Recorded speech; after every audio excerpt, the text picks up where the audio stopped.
அனைத்து நண்பர்களுக்கும் வணக்கம். உங்கள் ஆஸ்ட்ரோ பழனிசுவாமிகள் பேசுகிறேன். இந்த காணொளியில தனுசு ராசிக்கு ஆகஸ்ட் மாதம் எப்படி இருக்கும் என்பதை பற்றி பொது பலனாக பார்க்கலாம். இது கோச்சார கிரகங்களின் அடிப்படையில் சொல்லக்கூடிய பொது பலன் மட்டுமே, சுய ஜாதகத்திற்கான பலன் இல்லை. இப்போ பாத்தீங்கன்னாக்க இந்த ஆகஸ்ட் மாதத்தை பொறுத்தவரையிலும் ராசியாதிபதியாக வரக்கூடிய குரு பகவான் 6ஆம் பாவகத்துல செவ்வாயோடு சேர்ந்து இருக்கிறார். 12ஆம் அதிபதியாகவும் 5ஆம் அதிபதியாக வரக்கூடிய செவ்வாய் 6ஆம் இடத்துல இருக்கிறது ஒரு நிலையில விபரீத ராஜயோகம்னு எடுத்துக்கலாம். இன்னொரு பக்கம் பாத்தீங்கன்னாக்க குரு செவ்வாய் சேர்ந்தா குரு மங்கள யோகம், அதையும் எடுத்துக்கலாம். ஆனா இன்னொரு மைனஸ் பாயிண்ட் 5 6ஆம் இடத்துல இருக்கும் போது உடல் நலத்துல சின்ன சின்ன தொந்தரவுகள், பாதிப்பு, வயிறு சம்பந்தமான பிரச்சனைகள், பிள்ளைகள் வகையில மன வருத்தங்கள் அல்லது செலவுகள் இதெல்லாமும் இந்த காலகட்டத்தில் ஏற்படும். பாசிட்டிவான விஷயம் எப்படின்னாக்க சுப விரயங்கள் ஏற்படும். இந்த விபரீத ராஜயோகம் எப்படி ஒர்க் அவுட் ஆகுதுன்னாக்க சுப விரயமாக ஆகும். அப்போ வருமானத்தை விட கொஞ்சம் செலவும் அதிகமாகும். இந்த 2 இடத்துல இருந்து வக்கரமானதுனால உங்களுக்கு வருமானம் எல்லாம் வரும். அதே சமயத்துல எக்ஸ்பென்சஸும் அதிகமாக இருக்கும். மேக்சிமம் பாத்தீங்கன்னாக்க பிள்ளைகளுக்காக செலவு பண்ணக்கூடியது, வீடு வாகனம் அல்லது வாகனத்துல பழுது அதனால செலவு, சில பேருக்கு புதிய வீடு வாங்குறதுக்கான வாய்ப்புகளோ அல்லது நிலம், சொத்துக்கள், ஆபரண சேர்க்கை, ஆடை சேர்க்கை, இது மாதிரியான குடும்ப செலவுகளும் கொஞ்சம் கூடுதலாகவே இருக்கும். அதே போல பாத்தீங்கன்னாக்க வேலை விஷயத்துல எப்படி இருக்கும் அப்படின்னாக்க, குறிப்பா இந்த குரு பகவானை பொறுத்தவரையிலும் ரோகிணி நட்சத்திர சாரத்துல இருக்கு. அதே போல ராசிக்கு 8ல ஆகஸ்ட் 17ஆம் தேதி வரலும் ராசிக்கு 8ஆம் இடத்துல சூரியன் இருக்கும். 9ஆம் அதிபதி 8ஆம் இடத்துல இருக்கிறதுனால மேலும் 10க்குரிய புதன் வக்கரமாயி 9ஆம் பாவகத்துல அப் டு ஆகஸ்ட் மாதம் 6ஆம் தேதியிலிருந்து ஆகஸ்ட் 28ஆம் தேதி வரலும் புதன் வக்கரம். இதெல்லாம் நெகட்டிவான விஷயம். அப்ப பாத்தீங்கன்னாக்க வேலை மாறுதல்களை தவிர்க்கணும். இந்த நேரத்துல வேலையில ஒரு சலிப்பான சூழ்நிலை தான் இருக்கும். கடந்த மாதத்துல கூட நான் அதை சொல்லியிருக்கிறேன். சலிப்பான சூழ்நிலை, 7ரை சனி எல்லாம் முடிஞ்சு போச்சு, பாத சனி முடிஞ்சிருச்சு, எல்லாமே முடிஞ்சிருச்சு. ஆனாலும் இன்னும் சில பேருக்கெல்லாம் ஒரு புதிய வாழ்க்கை ஆரம்பிக்கவே முடியல, அல்லது ஒரு புதிய செயல்பாடுகள்ல தேக்க நிலை இருந்துகிட்டு இருக்கு, ஒரு சலிப்பான வாழ்க்கையாவே இருந்துட்டு இருக்கு அப்படின்ற எண்ணங்கள் இந்த மாதத்தோட முதல் பகுதியிலையும் இருக்கும். ஏறத்தாழ ஆகஸ்ட் 17ஆம் தேதி வரலும். இந்த ஆகஸ்ட் 17ஆம் தேதி வரலும் வேலை தேடுறீங்க, புதிதாக வாய்ப்புக்காக வேலை தேடுறீங்கன்னா அதுல தடைகள் இருக்கும், தாமதங்கள் ஏற்படும். ஆனா வேலையில இடமாற்ற சிந்தனை இருக்கும், ஒரு நெருக்கடி இருக்கும், ஒரு சில பிரச்சனைகளும் இருந்துட்டுதான் இருக்கும். வேலையை பொறுத்தவரையிலும் இந்த காலகட்டத்துல சில பேர் வேலையை விட்டுட்டு கொஞ்ச நாள் சும்மா இருந்துட்டு அடுத்த வேலைக்கு போகக்கூடிய சூழ்நிலை எல்லாம் கூட இந்த காலத்துல ஏற்பட்டுடும். அதனாலதான் வேலையில கொஞ்சம் கூடுதல் கான்சன்ட்ரேஷன் பண்ணீங்க அப்படின்னு சொல்றது. ஏன்னா இந்த புதன் வக்கரமாயி 9ஆம் பாவகத்தில் இருக்கு, 3ஆம் இடத்துல சனி வக்கரமாயி இருக்கு. இந்த 2 வக்கர கிரகங்களுடைய பார்வையும் சரியில்லாத அமைப்பு தான். சோ அதனால வாழ்க்கை துணைவருக்கு கூட உடல்நலத்துல பாதிப்பு, சில பிரச்சனைகள் வரலாம். நல்லா பழகிட்டு இருந்தவங்க, நண்பர்கள், உறவுகள் எல்லாம் கூட உங்களோட கருத்து வேறுபாடோட அல்லது மனக்கசப்போடு பிரிந்து போகலாம். வாழ்க்கை துணையரோட கொஞ்சம் கருத்து வேறுபாடுலாம் வரும் இந்த மாதத்தை பொறுத்தவரையிலும். ஒண்ணு அவருக்கு ஹெல்த் இஷ்யூஸ் போகும், அது கொஞ்சம் நீங்க செலவு பண்ணக்கூடிய சூழ்நிலை வரும். அப்படி இல்லைனாக அவருடன் கருத்து வேறுபாடுகள், சில கான்ட்ரவர்ஷியலும் இருக்கும், சில முயற்சிகள் தடையாக இருந்துகிட்டு இருக்கும். அதுதான் ஒண்ணு. ஆனா இந்த நண்பர்கள் வகையில பாத்தீங்கன்னாக்க புதிய நண்பர்கள் வருவாங்க, அவங்கள நம்பி நீங்க எந்த ஒரு காரியத்திலும் இறங்கக்கூடாது. ஏன்னா 7ஆம் அதிபதி புதன் வக்கரமாயி 9ஆம் பாவகத்தில் இருக்கும்போது விரயங்கள் நண்பர்களால, வாழ்க்கை துணைவரால, புதியவர்களால, கூட்டாளிகளால ஏற்படக்கூடிய வாய்ப்பும் இந்த காலகட்டத்தில் உண்டு. சோ அந்த விஷயத்துல நீங்க கொஞ்சம் கவனமாக இருங்க. அதே போல இந்த 9ஆம் பாவகத்துல சுக்கிரனும் இருக்கிறார். ஏறத்தாழ ஜூலை 28ஆம் தேதியில இருந்து சுக்கிரன் 6ஆம் அதிபதி 9ஆம் பாவகத்தில் இருக்கிறாரு. இருக்கலாமா அப்படின்னாக்க 6 பாக்கிய ஸ்தானத்துல இருக்கும்போது இந்த சொத்து வகையில, வீடு வகையில செலவுகள், பிரச்சனைகள், பூர்வீக சொத்துல ஆல்ரெடி உங்களுக்கு பிரச்சனை இருக்குன்னாக்க அது கொஞ்சம் இந்த நேரத்துல வெளிப்படும். அதனால சில மன வருத்தங்கள், வழக்குகள் சில பேருக்கு ஏற்படக்கூடிய வாய்ப்பும் உண்டு. இது எல்லாமே பொது பலன் தான். உங்க சுய ஜாதகத்துல நல்ல தசாபுக்தி நடக்குது அப்படின்னாக்க இவ்வளவு நெகட்டிவ்லாம் ஆகாது, பயப்படவே வேண்டியதில்லை. சில பேருக்கு வீட்டை மாற்றக்கூடிய சூழ்நிலை எல்லாம் கூட மாதத்தோட இறுதியில ஏற்படும். 8ஆம் இடத்துல சூரியன் இருக்கிறதுனால கொஞ்சம் அலைச்சல்கள், பயணங்கள் இருக்கும். கோபம், டென்ஷனை தவிர்த்துக்கணும். 8ஆம் இடத்துல இருக்கக்கூடிய சூரியன் 2ஆம் இடத்தை பார்க்கும். திடீர்னு பண வரவையெல்லாம் கொடுக்கும், பண வரவுலாம் இல்லாம இருக்காது. உங்களுக்கு எக்ஸ்பென்சஸும் அதிகமாகும், கையில தங்காத மாதிரி செலவுகள் வரும். அதே போல வாக்குவாதங்கள் செய்யறதை தவிர்த்துடணும். யாருக்கும் வாக்கு கொடுக்கவும் கூடாது. இந்த காலகட்டத்துல மௌனமா இருக்கிறது ரொம்ப சிறப்பு இந்த மாதத்தை பொறுத்தவரையிலும். இந்த சூரியன் 8ல இருந்தாவே பாத்தீங்கன்னாக்க அலைச்சல்கள் பயணங்கள் இருக்கும். அதனால உடல்நலத்துல சில தொந்தரவுகளும் வரும். ஹெல்த் இஷ்யூஸ் வராம பாத்துக்கணும் நீங்க. அதே போல பாத்தீங்கன்னா இந்த சூரியன் மாதத்தோட இறுதியில ஆகஸ்ட் 17ஆம் தேதி 9ஆம் பாவகத்துக்கு வந்துடும். இந்த 9ஆம் பாவகத்துல சூரியன், புதன், சுக்கிரன் இந்த கிரக சேர்க்கை இருக்கும். அப்போ பாக்கியாதிபதி பாக்கியஸ்தானத்திலேயே ஆட்சி பெறுறதுனால வழக்குகள் இருக்கீங்க, ஒரு டிவோர்ஸ் கேஸ்ல இருக்கீங்க, அல்லது சொத்துக்கள் தொடர்பான பிரச்சனைகள் இருக்குங்கன்னா உங்களுக்கு ஒரு சாதகமான முடிவுகள் கிடைக்கும், அல்லது அதுல வெற்றி அடைவீங்க.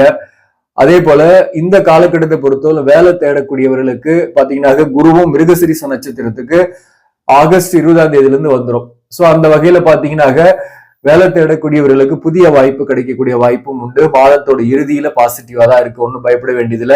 சில பேருக்கு தொலைதூர பயணங்கள்லாம் கூட அமையும், வெளிநாட்டுக்கு போறது, அல்லது வெளிநாட்டுல இருக்கிறவங்க தாய்நாட்டுக்கு வரக்கூடிய வாய்ப்பு, அல்லது வேற ஸ்டேட்டுக்கு போய் வேலைக்காக முயற்சி பண்றது, இந்த மாதிரி தொலைதூர பயணங்களும் இந்த காலகட்டத்தில் அமையும்.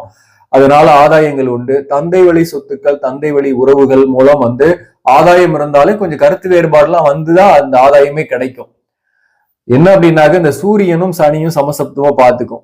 3ஆம் இடத்துல சனி, 9ல சூரியன் ஆட்சி பெறும் போது சமசப்தமா பார்த்துக்கும். அந்த வகையில தந்தையுடன் கருத்து வேறுபாடு அல்லது தந்தைக்கு உடல்நல பாதிப்புலாம் வரும். ஆனாலும் ஒரு பக்கம் உங்களுக்கு அந்த ஆதாயமும் கிடைக்கும். அதே போல பாத்தீங்கன்னாக்க வேலையில கான்சென்ட்ரேஷன் பண்ணணும், கூடுதல் கான்சென்ட்ரேஷன், ஒர்க் ப்ரெஷர் இருக்கும். அதே போல பிள்ளைகளால, மூத்த மகன் மூத்த பிள்ளையால உங்களுக்கு ஒரு மன வருத்தமோ அவங்களுக்கு செலவு பண்ணக்கூடிய சூழ்நிலையோ இந்த காலகட்டத்திலையும் ஏற்படும். அதே போல பாத்தீங்கன்னாக்க இந்த 10க்குரியவனாக வரக்கூடிய புதன் பகவான் 9ல இருந்து வக்ரம் ஆகுறதுனால வேலை மாற்றம், இடமாற்ற சிந்தனைலாம் இந்த மாதம் ஃபுல்லாவே கொஞ்சம் இருந்துகிட்டு தான் இருக்கும். இந்த மாதத்தை பொறுத்தவரை இருக்கக்கூடிய வேலை எவ்வளவுதான் கடினமாக இருந்தா கூட அதுலயே இருக்கிறது நல்லது. பிசினஸ் பண்ணக்கூடியவர்களுக்கு வருமானம்லாம் வரும், லாபங்கள் வரும், எக்ஸ்பென்சஸ் அதிகமாகும். முடிந்த அளவு கடன் வாங்குறது தவிர்க்கிறது நல்லது. கடன் கூட சில பேருக்கு ஏற்படக்கூடிய வாய்ப்பு உண்டு. அதே போல பிசினஸ் பண்ணக்கூடியவர்களுக்கு இந்த நேரத்துல கடையை மாத்துறது அல்லது தொழிலை விரிவுபடுத்துறதை தவிர்க்கிறது நல்லது. அதே போல கல்வி படிக்கக்கூடிய மாணவர்களை பொறுத்தவரையிலும் அலைச்சல்கள் பயணங்கள் இருக்கும். தொலைதூரத்துல போய் ஏதாவது ஒரு கோர்ஸ்ல விரும்பிய கோர்ஸ் சேரக்கூடிய சூழ்நிலை வரும், எக்ஸ்பென்சஸ் ஆகும், கொஞ்சம் ஹெல்த் இஷ்யூஸ் போகும். ஆனாலும் படிப்புல எந்த விதமான பெரிய பாதிப்பும் கிடையாது. அதே போல பாத்தீங்கன்னாக்க போட்டித் தேர்வுக்கு படிக்கிறீங்க, ஒரு கவர்மெண்ட் எக்ஸாம் போறதுக்காக ப்ரிப்பேர் பண்றீங்கன்னா மாதத்தோட பிற்பகுதியில உங்களுக்கு சாதகமாக இருக்கு. நம்மளுடைய சுய ஜாதகத்துல அந்த கவர்மெண்ட் வேலைக்கு போறதுக்கான பிராப்தங்கள் இருக்கும் பட்சத்துல உங்களுக்கு அந்த வேலையும் கிடைக்கக்கூடிய வாய்ப்பு இனி வரும் காலங்கள்ல இருக்கு. இந்த குருவை பொறுத்தவரை 6ஆம் இடத்துல இருக்கிறதுனால சில நேரங்கள் எல்லாம் இருந்தா கூட ஏதோ ஒரு கவலை உங்ககிட்ட இருந்துகிட்டே இருக்கிற மாதிரி இருக்கும். ராசியாதிபதி 6ல போகும்போது உங்களுடைய வார்த்தைகளை தவறாக மிஸ் அண்டர்ஸ்டாண்ட் பண்ணிக்குவாங்க. குடும்ப உறவுகளாகட்டும், வேலை பார்க்கக்கூடிய இடத்துல கூட அதுல கொஞ்சம் கவனமா இருங்க. குறிப்பா மேலதிகாரிகளால உங்களுடைய செயல்பாடுகள் அல்லது வார்த்தைகளை தவறாக புரிந்து கொள்ளக்கூடிய வாய்ப்பு அதிகம். உங்களுடைய கம்யூனிகேஷனை கரெக்டா வச்சுக்கிட்டீங்கன்னாக்க பெருசா பாதிப்பு இல்லை. அதே போல கவலையை விட்டுடணும். ஏதோ ஒரு கவலை, ஏதோ ஒரு பிரச்சனை ஒன்றும் வந்துகிட்டே இருக்கிற மாதிரி இருக்கும், ஒரு அப்செட்டாவே இருக்கிற மாதிரி சில சூழ்நிலைகளும் சில பேருக்கு ஏற்படும். எல்லாருக்கும் கிடையாது. தசாபுக்தியும் சரியில்லைன்னா அவங்களுக்கு இதெல்லாம் ஏற்படக்கூடிய வாய்ப்பு உண்டு. அதே போல 4ஆம் இடத்துல உங்களுக்கு ராகு பகவான், 10ல கேது. இந்த 10ல இருக்கக்கூடிய கேதுவுக்கு குரு பார்வை இருக்கு. ஆனா 10ஆம் அதிபதி வக்கரமாயி நிக்கிறாரு, 9ல இருக்கிறார், தன் வீட்டுக்கு 12ஆம் வீட்டுல. அதனால வேலையில ஒர்க் ப்ரெஷர், டென்ஷன் இருக்கும். புதிய பிசினஸ் ஆரம்பிக்கலாம்னு எண்ணங்கள்லாம் கூட இந்த காலகட்டத்தில் வரும். கூட்டாளிகள் வருவார்கள். கூட்டு தொழிலை நம்பி போனீங்கன்னா ஏமாற்றங்களை சந்திக்கக்கூடிய சூழ்நிலை வரும். பிசினஸ் ஆரம்பிக்கிறது போன்றவை எல்லாம் இந்த மாதத்துல பொது பலனாவே தவிர்க்கணும்ன்றதுதான் நானு. அப்படியே நீங்க ஆரம்பிக்கணும்னா அடுத்த மாசம், அதுக்கு அடுத்த மாசம் இந்த புதன் வக்கர நிவர்த்தியான பின்பு ஆரம்பிக்கலாம். ஆனாலும் உங்க சுய ஜாதகத்தை பார்த்துட்டு அதுக்கான தசாபுக்தி இருக்கா, அல்லது என்ன தொழில் செய்யலாம், நமக்கு பிசினஸ் பண்ணக்கூடிய யோகங்கள்லாம் இருக்கான்னு பார்த்துக்கிட்டு ஆரம்பிக்கிறது நல்லது. மேலும் 4ஆம் இடத்துல இருக்கக்கூடிய ராகுக்கு வீடு கொடுத்தோம் 4ஆம் இடத்துல இருக்கிறதுனால ஹெல்த் இஷ்யூஸ் வரும். அதுல கொஞ்சம் கூடுதல் கவனம் செலுத்திங்க. வயிறு சம்பந்தமான பிரச்சனைகள் வரும். உடல்நல விஷயத்துக்கு கொஞ்சம் கூடுதல் கான்சன்ட்ரேஷன் பண்ணணும். வாக்கிங் போகலாம், உணவு விஷயத்துல கான்சென்ட்ரேட் பண்ணிக்கலாம். அதே போல வீடு, சொத்தும், வாகனம் இதெல்லாம் வாங்கக்கூடிய வாய்ப்புகளையும் ராகு பகவான் கொடுப்பாரு. அதே போல அவசரப்பட்டு ஒரு பொருளை வாங்குறதுன்னா கொஞ்சம் யோசிச்சு வாங்குங்க. இந்த சொத்துக்கள் வாங்குற விஷயத்துல ஒரு குறைபாடு உள்ள சொத்து அல்லது கம்மி இருக்கக்கூடிய சொத்தை அதிக விலை கொடுத்து வாங்குறது, அதிக விலைக்கு போற சொத்தை கம்மி விலையில வித்துட்டு வர்றது, இந்த மாதிரியான சூழ்நிலைகளும் இந்த ராகு 4ஆம் இடத்துல உத்திரட்டாதி நட்சத்திரத்துல சனி சாரத்துல இருக்கிறதுனால ஏற்படக்கூடிய வாய்ப்பு உண்டு. அதனால ஒரு அசட் வாங்குறீங்க, ஒரு வாகனம் வாங்குறீங்கன்னா, ஒரு ஜுவல்லரி வாங்குறீங்கன்னா ஏமாறாம வாங்குறதுக்கு 1க்கு 4 முறை யோசிச்சு பல கடைகள்ல விசாரிச்சு 4 பேர்கிட்ட கருத்து கேட்டு வாங்குறது நல்லது. 3ஆம் இடத்துல இருக்கக்கூடிய சனி பகவான் வக்கரம் பெற்றிருக்கனால ஒரு இடத்துல நிக்காம அலைச்சலோடயே இருப்பாங்க. ஒரு பதட்டம், ஒரு சுறுசுறுப்பு இருந்தாலும் ஒரு பதட்டமாவும் இருக்கும். வேலை செய்யக்கூடிய இடத்துல கூட அந்த பதட்டத்தை தவிர்த்துருங்க. ஒரு வேலை வருதுன்னா பதட்டமா செய்யக்கூடாது. அதனால வேலையில குறைபாடுகள் ஏற்படும். அதனால மேலதிகாரிகளோ அல்லது மற்றவர்களாலேயோ ஒரு விமர்சனங்கள் எல்லாம் ஏற்படும். அதே போல வேகமாக செயல்படுவீங்க. அந்த வேகத்துக்குனால பல முயற்சிகள் எடுப்பீங்க, இல்ல சில வெற்றியும் காண்பீங்க. முக்கியமா 3ஆம் அதிபதி வக்கரமாகிறதுனால பணம் வரும், ஒன்றும் பிரச்சனை கிடையாது. இந்த மாசத்தை பொறுத்தவரை எந்தெந்த தொழில் சிறப்பானது அப்படின்னாக்க, குறிப்பா விவசாயம் சார்ந்த தொழில், எலக்ட்ரிக்கல், எலக்ட்ரானிக்ஸ், இன்ஜினியரிங் சார்ந்த துறை, மீடியா துறை, அதே போல அரசு பணியில் இருப்பவர்களுக்கும் ஒன்றும் பெரிய பாதிப்பு இல்லை, நல்லாவே இருப்பாங்க. வாக்கால் பிழைக்கக்கூடிய தொழில், நிர்வாகம் சார்ந்த துறைகள், அதே போல ஆசிரியர் தொழில், வக்கீல், அதே போல கன்சல்டன்ட், இந்த மாதிரி வாக்கால் பிழைக்கக்கூடிய தொழில் இருப்பவர்களுக்கும் வருமானம் எல்லாம் நல்லாவே இருக்கும். ஈவன் சேல்ஸ், மார்க்கெட்டிங், கடை நடத்துறவங்களுக்கும் நல்ல வருமானங்கள்லாம் இந்த காலகட்டத்தில் வரும். இந்த மாதத்தை பொறுத்தவரையிலும் குறிப்பா பெண்களாக இருக்கீங்கன்னாக்க வாழ்க்கை துணை பற்றிய கவலை அதிகமாகவே இருக்கும், அல்லது பிள்ளைகள் பற்றிய கவலை அதிகமாகவே இருக்கும். குறிப்பா இல்லாத நினைச்சு கவலைப்படுறது, ஏதோ ஒரு கவலை உங்களை சூழ்ந்த மாதிரி இருக்கும். அதுக்கு இறை வழிபாட்டை ஃபாலோ பண்றது நல்லது. இந்த மாதத்தை பொறுத்தவரை நீங்க வழிபட வேண்டிய தெய்வம் எது அப்படின்னாக்க, முக்கியமா பாத்தீங்கன்னாக்க சூரிய நமஸ்காரம் பண்றது நன்மைகளை ஏற்படுத்தும்.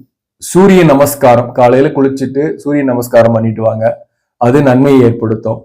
3ஆம் பிறை வருது இல்லைங்களா, அமாவாசைக்கு அடுத்தது வருமானத்துக்கு அடுத்தது 3ஆம் பிறை, துவிதியை திதியில வரக்கூடிய அந்த சந்திரனை தரிசனம் பண்றது உங்களுக்கு நன்மைகளை ஏற்படுத்தும். மேலும் கஷ்டங்களை குறைக்கும், கடனை குறைக்கும். குடும்ப வாழ்க்கையை பொறுத்தவரை சின்ன சின்ன கருத்து வேறுபாடுலாம் இந்த காலகட்டத்துல வரும். அதாவது பிரியாம கணவன் மனைவி ஒற்றுமையாவே இருக்கிறீங்கன்னா கூட சின்ன சின்ன கருத்து வேறுபாடுகள்லாம் இந்த காலகட்டத்துல வரும். விட்டு கொடுத்து போறதுதான் நல்லது. அதே போல ஆடை தானம் செய்யலாம், அல்லது படிக்கக்கூடிய பிள்ளைகளுக்கு ஸ்டேஷனரி பொருட்கள் வாங்கி கொடுக்கறது, இதெல்லாம் உங்களுக்கு நன்மை கொடுக்கும். மீனாட்சி அம்பாள் வழிபாடும் உங்களுக்கு நன்மைகளை கொடுக்கும். ஆக நண்பர்களே, இந்த பதிவு உங்களுக்கு பிடிச்சிருந்தாக லைக் பண்ணுங்க, இதை மற்றவர்களுக்கும் ஷேர் பண்ணுங்க. இன்னும் நம்ம சேனலை சப்ஸ்கிரைப் பண்ணாம பாக்குறவங்க சப்ஸ்கிரைப் பண்ணி கண்டினியூ பண்ணுங்க. இதன் மூலம் உங்களுக்கு ஒரு சரியான ஜோதிட தகவல்களும் ஆன்மீக தகவல்களும் கிடைக்கும். நன்றி, வணக்கம்.